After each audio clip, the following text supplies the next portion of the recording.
সামনেই আসছে ক্রিসমাস আর বাজারে এখন গাজরের অভাব নেই। বাড়িতে থাকা গাজর এবং কিছু নাটস দিয়ে আজকে বানিয়েছিলাম ক্যারটস অ্যান্ড নাটস কেক। এই ক্রিসমাসে একটা পারফেক্ট কেকের রেসিপি যদি আপনি চান তাহলে আমার এই রেসিপিটি ফলো করে আপনি বাড়িতে বানিয়ে নিতে পারেন এই কেকটি।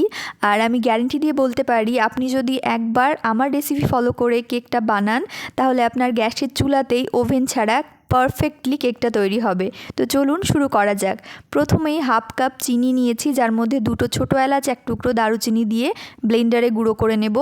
অন্যদিকে একটা টিফিন কৌটো নিয়েছি যেটার মধ্যে আমি কেকটা বসাবো। তার মধ্যে A4 সাইজের পেপার কেটে ওপর থেকে অয়েল ব্রাশ করে নিয়েছি, যেহেতু আমার কাছে বাটার পেপার ছিল না। অন্য একটি পাত্রে হাফ কাপ লিকুইড দুধ নিয়েছি, যার মধ্যে 1/4 কাপ তেল এবং 1 টেবিল স্পুন ভিনিগার দিয়ে মিশিয়ে নিয়েছি। আর মেশানো হয়ে গেলে আমি আগে থাকতে যে চিনিটা গুঁড়ো করে রেখেছিলাম সেই গুঁড়ো করা চিনির মিশ্রণটা এর মধ্যে দিয়ে দেব। আর দুধটা আমি কিন্তু জাল করে ঠান্ডা দুধ নিয়েছি। এবার এইদিকে মেশাতে মেশাতে অন্যদিকে গ্যাসে আমি প্রেসার কুকার প্রিহিট করার জন্য রেখে দেব। 10 মিনিট আগে প্রিহিট করতে দিলেই হবে।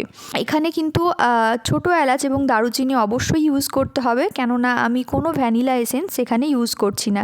তারপর একটা চালনিতে 1 কাপ নিয়েছি আটা, 3 টেবিল স্পুন নিয়েছি মিল্ক পাউডার, 1 টিস্পুন নিয়েছি বেকিং পাউডার এবং হাফ টিস্পুন বেকিং সোডা দিয়ে এই শুকনো ইনগ্রিডিয়েন্টসগুলো ভালো করে চালনির মাধ্যমে চেলে নিব। আপনারা চাইলে ময়দা ইউজ করতে পারেন, তবে আমি এখানে আটা ইউজ করেছি। তারপর একটা হ্যান্ড হুইস্কের মাধ্যমে ভালো করে এগুলো মিশিয়ে নেব। আমার কাছে ব্যাটারটা খুবই থিক মনে হচ্ছিল, সেই কারণে আমি 1 টেবিল স্পুন লিকুইড মিল্ক আবার দিয়েছি। তারপর মিক্সারটা ভালো করে আবার মিক্স করে নিয়েছি।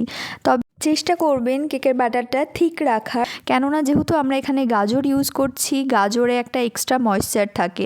বেশি রানি হয়ে গেলে কেকটা কিন্তু ভালো হবে না।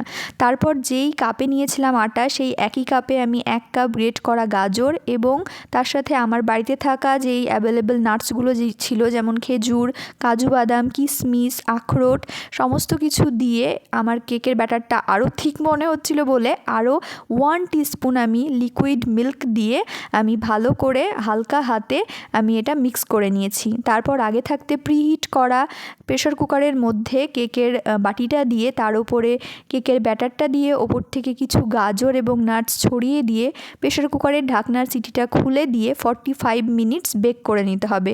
45 মিনিটস পর একটা টুথপিকের সাহায্যে আমি দেখে নিয়েছি যে আমার কেকটা একেবারে রেডি, কেননা টুথপিকটা ক্লিন বেরিয়েছে।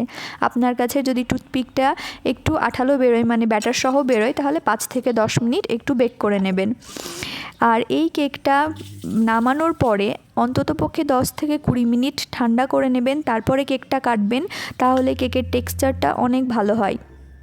আপনারা দেখতেই পাচ্ছেন যে কেকটা কত ফ্লাফি হয়েছে, আর ভেতরের টেক্সচারটা আমি ভেঙে দেখাচ্ছি যে অ্যাকচুয়ালি কত সুন্দর হয়েছে। তো এই ক্রিসমাসে অবশ্যই বানিয়ে দেখবেন এই ক্যারটস অ্যান্ড নাটস কেক, আর কমেন্ট করে জানাবেন যে কেমন লাগলো এই ভিডিওটি।